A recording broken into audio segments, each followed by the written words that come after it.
Anthony Fantano, the needle drop, the most popular music critic on YouTube. Controversial to some, certainly full of opinions. I don't agree with all of them. I definitely agree with a lot of his opinions as well. But what's his worst opinion is the question. There could be a lot of suggestions in that box, right? Anthony Fantano's worst opinion. What's his worst crime in the music critic space? Well, for me personally, I know what it is. It's not something that I've been stewing on that much at all, really, or anything. Like, I'm not heated about this, but it's just at this point become so blatantly obvious that it's hard to ignore in a way. Let me cut to the chase here. So Anthony Fantano, his biggest crime is the fact that he rated Mac Miller mediocre for nearly an entire decade, and it took Mac Miller's death for Anthony to start liking his music all of a sudden. Now, if it were for an artist that genuinely dropped mediocre music at a certain point in their career and then dropped better music later in their career or something like that, I would understand. But we're talking about records like Macadelic, as you can see here. We're talking about records like Watching Movies with the Sound Off. We're talking about records like Faces. Record after record after record after record. Fantano critically shat on Mac Miller. Sure, if he's not your cup of tea, that's fine. But I just find it so odd, and I do understand that Fantano's not coming at this in any sort of nefarious way, so I'm not accusing Fantano of trying to be manipulative or anything like that. I think this is just his worst take. This is my opinion on Fantano's worst internet crime. His constant mediocre rating of Mac Miller's music for nearly a decade until he dies, and now all of a sudden Mac Miller gets a Redux review that's fantastic, and now all of a sudden he's a Mac Miller fan. So here is a little collage of all of Fantano's ratings on Mac Miller albums from 2011 and 2021. Keep in mind, I'll restate it here again, and this isn't a bad thing, but in context, it's just a little odd. Keep in mind that after Mac Miller died, Fantano gave Mac Miller's first posthumous record, Circles, Record of the Year, a couple years after he died in 2020, and then he did a Redux review of Swimming, which he rated like a 3. Whenever Mac Miller was alive when it first came out, he rated it a 3, and then after he died, he went back and rated it a lot higher in a Redux review, and then this year, Balloonerism, he gave it a yellow flannel, which means he liked it a lot. But prior to Mac Miller's death, this was Fantano's opinion on his music. There is a link below this video. You can go watch it over there. And that is all you need to know. He gave it a strong 2. Macadelic. It's a fantastic record. A 2 is a criminally low rating. He was just kind of dropping mediocre punchlines left and right. And when he wasn't doing that, he was kind of... Now this one, there is mediocre punchlines. Granted, the record hits home for me, but it's more of like in a nostalgia type of way. Telling his personal story about dealing with fame, and that really didn't interest me. I see it being interesting to fans, to people who have watched him carry on this far. So I'm kind of feeling like a strong 4 to a light 5 on this. Some of his raps do get old for me, get a little stale. See, that's crazy for Watching Movies with the Sound Off. This album is so creative and just like expansive and imaginative, and it's funny too. It's a funny record. Dude, stale, these adjectives he's using to describe Mac Miller's writing on Watching Movies with the Sound Off. It just misses the mark, Fantano. It just misses the mark. Love you though. And hearing him sing, while it's not terrible, it just really does nothing for me. Plus, you have a handful of tracks on here where Mac Miller is sort of pitch shifting his voice for what reason, I don't really know why. Bro, the reason is creative expression, artistic expression. What do you mean you don't know why? You don't know why. It's not making sense. Can't tell what he's doing. Come on, dude. Crazy thing to say. There are a few spots where he does it to bring it to a lower pitch and sort of create this adult-like figure in the way that Tyler, the Creator, would. I'm feeling a strong 6 to a light 7 on this thing. This record works it's a best better rating, at least. Hanging in the background, blunted, chill music that's not... See, this is such a bad take, dude, on Faces. And I think he did maybe update his thoughts on Faces as well. I think he put it in the list of the greatest records of the 2010s. I do know that. But this description of Faces as background music? Hell no. Faces demands attention, in my opinion. It demands attention. It is hilarious. It's witty. It's clever. And again, it's imaginative. It's colorful. It's so fucking good. This record works best sort of hanging in the background, blunted, chill music that's not really demanding your attention immensely, but upon closer inspection, it just doesn't really measure up. But still, I will say it doesn't measure up upon closer inspection, dude. Upon closer inspection, you're looking into the quantum realm of mysticism. His music is so thoughtful. He was so ahead of his time. He's one of those people that just feels like he was here before. Like he had been here before, type of shit. That I think lyrically, Mac Miller is delivering more personal and thought-provoking food for thought on this project than he has on some of his more recent stuff. However, I think just the fact that Mac cannot kill his babies on this thing kind of cancels out that positive. I'm feeling a strong 6 to a light 7 on this thing. Definitely feel Can't kill his babies, dude. He totally reinvented himself. He entirely shed the whole high schooler backpack rap vibe on Faces, which he had already kind of done on watching movies mostly, but Faces is just like, it's like a Sgt. Pepper's or something like that. feeling positive on Good AM, though. I think it just has a lot of good things going for it. And Mac Miller seems to be coming through with music now that not only feels personal and feels like himself. Hey, at least I like what he's saying about Good AM. I do. This is among Mac's finest bodies of work. I think there's a strong argument to be made that this is my second favorite Mac Miller project, next to Faces. Maybe it goes Faces, Good AM, Kids, and then Balloonerism, maybe. Kids on pure nostalgia.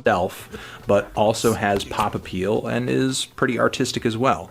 I'm feeling a light to decent 7 on this thing, though I do give it to him for not only sticking to a sound and a theme for an entire Oh, you know what? I don't really like this record. I'll give him this one. I think he rates this like a 5 or something. record, but what's going on this album is very kind of current. It's very now. It's very hip. The whole jazz rap thing and neo soul thing is very popular at the moment. I just kind of question whether or not Mac Miller really did his homework and did this sound, did this style any justice. I'm feeling a decent to strong 4 on this project. It's like Mac on this similar path is somehow getting worse. I can appreciate that he's trying to get more melodic. I can appreciate that he's trying to get more personal in his music. On paper, what Mac is trying to do should work, should be fantastic. But what he actually comes through with on this album is just too blasé for words. I'm feeling a light to decent 3 on this thing. I'm enjoying the album overall. Okay, and here's the Redux review. Swimming is far from my favorite Mac Miller record, but it is also so far away from a 3 as well. A 3 is criminal, but it's just all of them together. All of these reviews together. Fantano consistently just like underappreciating what Mac Miller is doing and how boundary pushing his hip hop was for 10 years nearly until he dies. It's so cliche. You didn't fuck with him till he died. Like, that's Fantano's worst crime. It really is. He didn't fuck with Mac Miller until he died. And Fantano has to own that, and hopefully Fantano is man enough to accept that and own it and be upfront about it and just, you know, make that part of your journey with Mac Miller. Anthony Fantano, you just have to build that into your journey with Mac Miller and just own it, I think. But don't shy away from it and don't lie about it, please. Don't lie about it, but it is kind of embarrassing. I'm enjoying the album overall quite a bit more than This is post-death. This is the Swimming Redux review post-death. and I once did as well. Because of that and how these songs connect together aesthetically and thematically for a pretty impressive and very personal overall picture, I'm definitely seeing this project as one of Mac's better works as opposed to one of his worst at the time that I originally reviewed. See, and that I also disagree with. Like, I disagree with giving it a 3, but I also disagree with the idea that it's one of his better works. Like, it's a good work, but it's not top 3, in my opinion. His Mac Miller opinions are just so odd, and I can get over his other left field or unique opinions on whoever rapper or whatever, but I don't know. It's just something different about Mac Miller. The way that Fantano just kind of latched on with the death hype train in a way, which I hate to characterize it like that, but that's what it looks like. And am now feeling a strong 7 to a light 8 on. See, like, how does it go from a 3 to an 8? The music is still the same. So what were you rating originally? Just a couple of years ago. Just a couple of years before this. It's not that long before. I don't know, man. It really does kind of make you think about how Fantano is rating the music. And not that it has to be super scientific or anything. You know, at the end of the day, it's just his feelings. But I do have an issue with this Redux review. Like, he might as well have just not done it. Or just make it like a short video, you know. But to like redo the whole review, it's kind of strange. This one.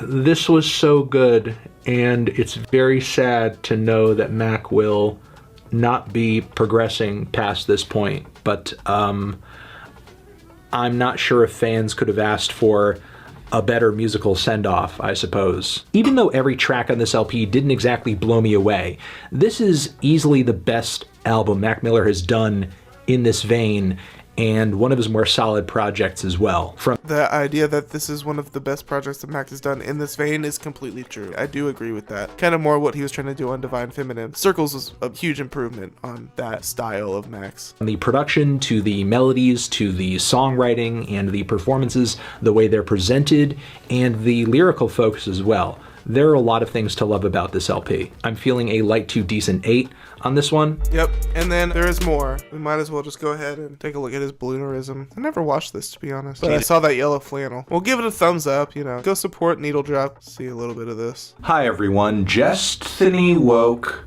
Tano, the internet's earliest music nerd. Woke. And it's time for a review of this new Mac Miller album, Balloonerism. Right here we have the second full-length posthumous album from the late singer, rapper, songwriter, producer, Mr. Mac Miller. Handily one of the most beloved rappers of his generation, and a guy who managed to stay true to his sound to the very tragic end. The music world was utterly shocked when he passed due to an overdose in 2018, and it's sad. Here's the most watched part. Let's go, or one of the most watched parts. See what he says here. This track also features some of the most poetic bars on the entire record, with Mac saying, "The mind go with age, don't surrender, my mistake, I replaced all of my remembers." There are also some third-person descriptions of himself on the track that feel very MF Doom inspired. The song Excelsior is a track that is all about lost innocence as you transition out of childhood, how at one point in Mac's life his truest enemies were spinach and Brussels sprouts. And then we contrast pretty hard into the following transformations, which the childlike nostalgia, the longing for childhood and the longing for like a lost time. It's one of my favorite aspects of balloonerism, and it's so fucking fitting in the context of his death. Again, it's such a tragically poetic record. The themes of it, everything that Mac Miller says, just like the rest of his entire discography, constantly talking about death, constantly talking about things like joining the 27 Club. That's why it's haunting. And yeah, the longing for childhood, longing for times when your only enemies were Brussels sprouts and spinach, and life was easier, and it's just goddamn crazy. Which is not quite as deep, really a product of its time, and features Mac rapping under the Delusional Thomas alias. Artistically, it feels like a side quest on this project as we get more crass bars. The Delusional Thomas track, it is true that it does feel like a side quest. It feels kind of random, but I just love it for what it is. I can't complain about it. It's just a piece of art, and it's just wonderful. It's perfect as is. I love it. Bars that feel very Odd Future, also very Quasimodo, The Unseen, with Mannequins vocally and instrumentally having so much in common with his forthcoming album Swimming. It's another cut on this record that is just dark, funny, and also just so predictive. Every bar on this track feels like Mac's own little piece. I love the instruments in Mannequins. It's got this like waterfall harp sample. It's like it's beautiful. Piece of life philosophy, whether he's rapping about his own personal fear of ending up normal, or people just broadly learning from the changes they experience in the world. And relatively speaking, the song Rick's Piano is one of the funnier and honestly more hopeful moments on the record. I mean, there are some points on this track where it is a little at odds with itself, but it's pretty clear that he is really trying to lean into the idea of the best being yet to come, artistically speaking. And the best is yet to come. So inspiring. All right, let's see the ending here. That actually saw the light of day, even a lot of the material on Faces. And I sort of wonder where his career could have gone, or how his trajectory could have been perceived if a project like this ended up getting released alongside that mixtape, or maybe put out in 2015 or something. But yeah, very much impressed and surprised with how great. It probably would have been about the same. This project came out, especially again, given how mid most posthumous records are, which is why I'm feeling a decent to strong 8 on. Cool. That's a good rating for it. I'm not mad at that rating at all. It's just curious. I don't know what accent that was.